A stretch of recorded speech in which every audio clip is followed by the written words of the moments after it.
You ask Tiger to solve. This deals with linear equations with one unknown. The final result is x equals -1. Let's solve it step by step. Simplify the expression. Simplify the arithmetic. Group all constants on the right side of the equation. Subtract 21 from both sides. Simplify the arithmetic.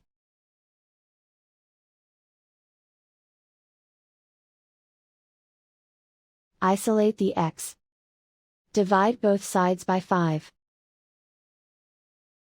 Simplify the fraction.